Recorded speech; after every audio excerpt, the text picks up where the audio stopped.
Alright everyone, so if you've got a big ugly Travelall and you plan on slamming it, and you plan on hauling kids, hauling an occasional car, definitely hauling ass, what do you need to do? You need to C-notch it. And that's what we're going to do today. We're going to build a beefcake C-notch like I've never built before, and maybe we'll call it the C-notch Supreme. Sounds like something you could get at Taco Bell. Let's get started.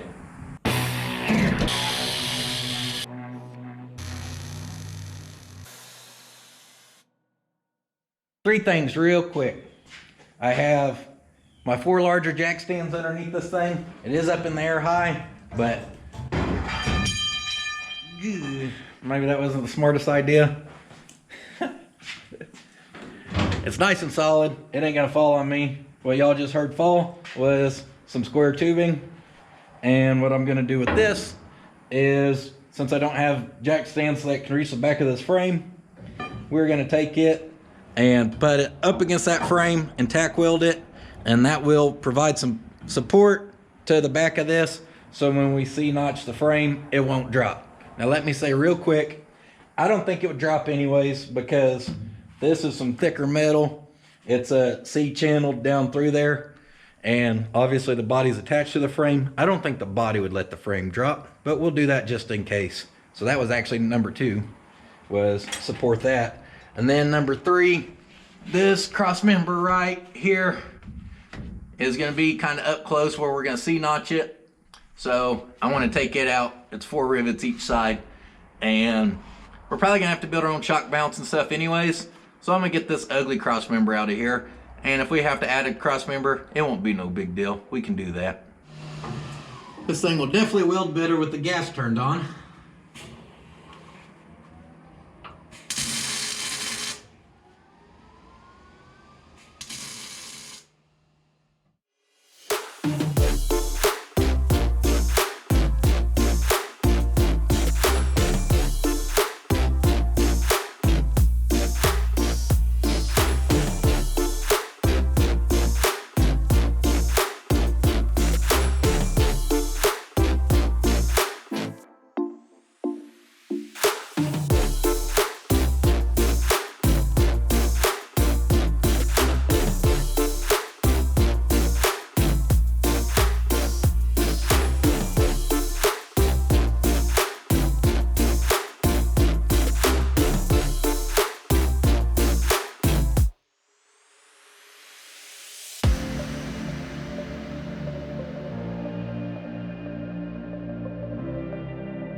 Cross members out of there. Hopefully you guys seen on top of the frame, there's a mark with the C. That's where we need to center the C notch.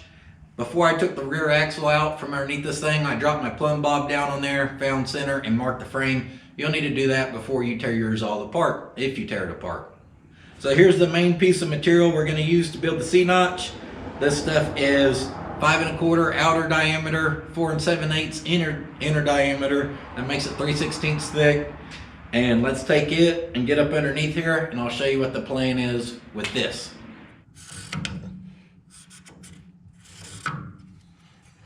I got us a mark down the middle, measured this frame, it's 4 1/2 inches tall. So halfway, 2 1/4. I'm always willing to go half the frame. That's up to you guys to decide how much you want to cut out of your frame. So now the plan will be to take our piece of pipe, we'll put it up against there, and we'll trace it, kind of like that there. And once we get a good solid line on it, wherever it ends, we'll take our square, draw us a line across the bottom of the frame, and we'll cut that chunk out. Once that piece is cut out, we'll take the piece of pipe, set it up in place, and we'll trace around it to know how much we need to trim it down so we can cut it down. Remembering to leave a lip on the front and leaving lips to hang down where we got a nice area to weld to. That's how I like to do it. So let's get going on that.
Got our piece cleaned up here, and you may have noticed that I left a pretty big lip on the front. The reason for that is we're gonna end up boxing the outside even with 1/4 inch. That's probably overkill, and usually if I C-notch, I'll do a piece of this, box the inside with 1/4 inch, and I've never had an issue running it like that. And I would definitely C-notch, you know, a car, mini truck, or even a full-size truck if you're not planning on doing anything besides cruising that way. But knowing I'm gonna load this thing down with people, a trailer every once in a while, going to car shows or drag races or whatever, I want to make sure it's plenty strong. So we're gonna take a piece of 1/4 inch, clamp it to the outside of the frame, line that up. What that's gonna let us do is set our gap so we can burn this piece in, and then when we box it with 1/4 inch, there'll be another lip there that we can weld the 1/4 inch to. Hopefully that all makes sense. Let's get underneath there and get this thing tacked on.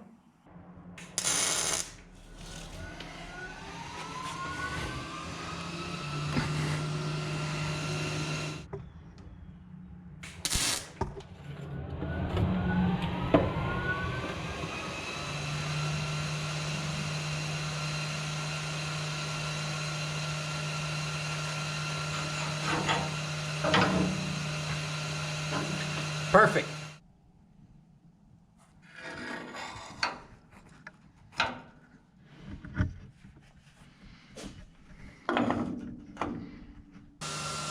But this is looking good, so let's put some hot sauce on this C-Notch Supreme.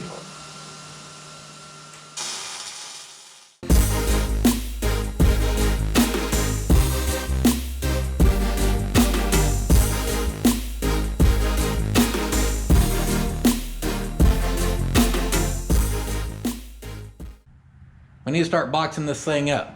And originally, I was gonna take this thing and run plate through the frame, up and out of the top, and really beef this thing up. And the more I started looking at it, the worse of an idea that sounded like. It'd be super strong. I think it'd be super unnecessary. So we're just gonna box the outside, inside, and top with some 1/4 inch. And that's it. So we need to make some templates.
So that's kind of how I figure out my templates.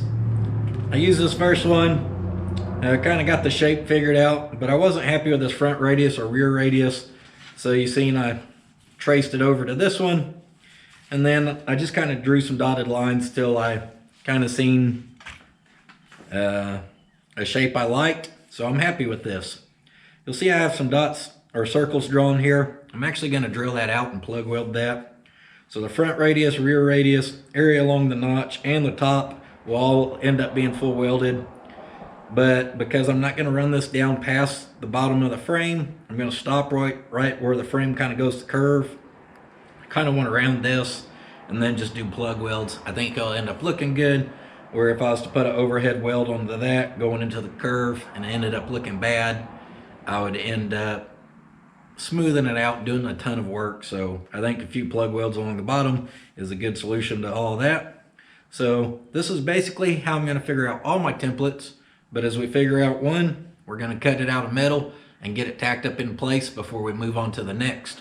So let's get this one cut out, tacked up in place, and then we'll figure out the inside and the top, and I'll check in with you guys then.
So I got all those all welded in yesterday, and I tried to get the passenger side done.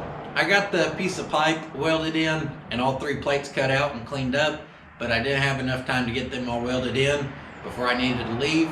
So I got out here this morning, got the passenger side all welded up, and let's check it out.